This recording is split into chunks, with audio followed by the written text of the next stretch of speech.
Good morning and welcome to The Real Outdoors, where we talk about all my outdoor adventures and the gear that will help get you there. If that's something you're into, be sure to click that red subscribe button. Don't forget to hit the notification bell so you get notified of our latest content. Today we're going to talk about how to filter or purify your water. How do you make water safe to drink when you are in the outdoors? Should you filter it or should you purify it? The short answer is yes. You should. Let's talk a little bit about what the difference is. Filtration is going to filter out the bad stuff using some type of filter process, whether it's charcoal, filter paper, any number of different ways that the filters available from retailers will filter water and theoretically make it safe to drink. Purification, on the other hand, actually purifies the water. It makes it pure.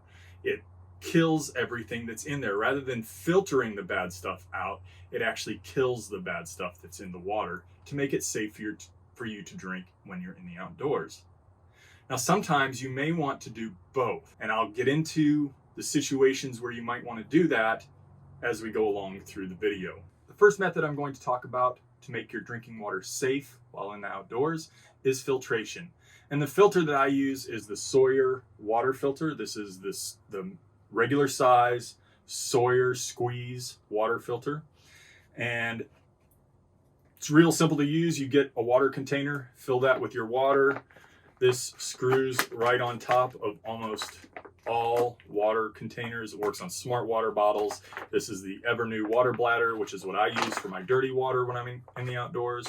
And then flip this cap and you can see there, you just squeeze the water through the filter into your drinking water bottle, and that filters everything out, including the sand, grime, and grit that sometimes comes in the water that you get from the outdoors. Now let's talk a little bit about how the Sawyer filter does that. So down inside here on the dirty ingoing side and throughout all of this black tube that the water flows through, there are hundreds of folded pieces of filter paper all inside there, okay? Maybe even thousands. There's a lot of filter paper inside there that's just folded over and over and over that the water flows through, and as it goes through those filter layers, it filters out all the bad stuff and you get water that is safe to drink on the other end, including water that doesn't have all that grime and grit and sand that sometimes comes when you purify water. And we'll talk more about that as we talk about water purification. Here's the one thing that the Sawyer water filter does not filter, and I learned this when I went to Philmont with the Boy Scouts. The Sawyer filter will not filter viruses. All those folds of paper in there will not filter viruses. And so this was almost useless to me at Philmont because they had viruses in the water at Philmont. I brought one with me, but I didn't end up getting to use it while I was at Philmont. Instead, we purified our water, and we did that with these, which are chlorine dioxide tablets. This is the Potable Aqua brand. There's lots of different brands out there, but it's basically just chlorine dioxide is what it is. And there's 2 tablets in this little silver container. And what you do is you take those tablets. 2 tablets treats 1 Nalgene, or 32 ounces of water, or a liter of water, or 1 smart water liter bottle, however you want to look at it. That you need 2 tablets for that. You drop that in there and the little tablets will dissolve in your water. You want to wait about 5 minutes to really let those dissolve fully. Once they've dissolved fully, you want to leave the cap of whatever your container is a little bit loose, kind of tip it upside down, let that water with the chlorine dioxide in it hit your threads and the cap on your water bottle, because you need to purify that water too that touched your threads and touched your cap and things like that. Otherwise, you could still get sick. So you want to do that. Once you've let that a little bit of water run through those threads in your cap, you tighten the cap down, and then you wait 30 minutes for the chlorine dioxide to do its job, which is purifying your water. Now, the downside to only purifying your water, obviously this is a lot more to carry than just this. So it'd be great just to purify your water. It's a lot easier to carry. You got to wait 30 minutes, but other than that, it's really not inconvenient. You're not having to squeeze water through this filter. So purification can be a much easier, more ultralight way to get drinking water to be safe when you're in the backcountry. The downside is purification doesn't take out all that grime and grit. So if you're getting water out of a really shallow river or a little pond that you find, you're going to get a bunch of dirt and grime and other stuff. Your water's going to look super dirty, maybe even as bad as like sweet tea or something like that. Like here in Florida, most of our rivers have tannic acid in it from all the leaves that drop down into the river. So it looks kind of like sweet tea when you put it into your water bottle. Now, soil water filter won't get rid of the tannic acid that we have here in Florida. It won't take that color away, but it will filter out all the grime and dirt, so I'm not drinking crunchy water. Whereas if I just did the purification, I'd still have that water, and most of it would settle out, and you could rinse it out down the road. You probably wouldn't have to drink too much of it. But for me, it's really just a feel thing. I'd rather not have that grime and grit in the water.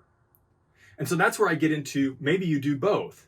So at Philmont, I couldn't just use the Sawyer because it wasn't going to filter out the viruses that they had in the water in New Mexico. And so I needed to purify it. Most of our water came out of a spigot, even though it was non-potable. So we still had to purify it, either by boiling it or using the chlorine dioxide tablets. So it didn't have the grime and grit and things like that you had to worry about. But sometimes at some camps in the backcountry, you're going to be getting water from whatever source you can find it from. And you're going to get lots of grime and grit in there. And it may have viruses in it like it does in New Mexico. So this won't purify your water. It won't make it so you can drink it where there's viruses in the water, but it will get that grime and grit out of there. Once you've got that into your water bottle, then you put your chlorine dioxide tablets in there to purify it and make sure it's safe to drink. So that's where you might want to use a combination of the two. You may be perfectly okay with getting some sandy water and then purifying it with the chlorine dioxide tablets, but it's really up to you. Personally, I don't want that stuff in my water. I want to get rid of any of the big solids by filtering it, and then I'll purify it if I need to. Fortunately, here in Florida, most of the time I don't have to purify my water. The Sawyer water filter works just fine. Most of the places on the AT, as far as I know, Sawyer filter will do just fine. You don't need to purify your water. But that's something you need to look into wherever you're going into the backcountry, and find out what are some of the things that I need to be aware of so that I have good, safe drinking water. You don't want to end up with a case of Giardia when you're in the backcountry, or any number of other things. Either way, that's how the two methods work. That'll give you an idea of what you need to do the next time you go into the real outdoors. If you got something out of this video, be sure to hit that like button and subscribe to our channel so that you can keep up with all of our latest content, tips and tricks like this that'll help you be safer and have more fun in the outdoors. And I look forward to seeing you in the real outdoors.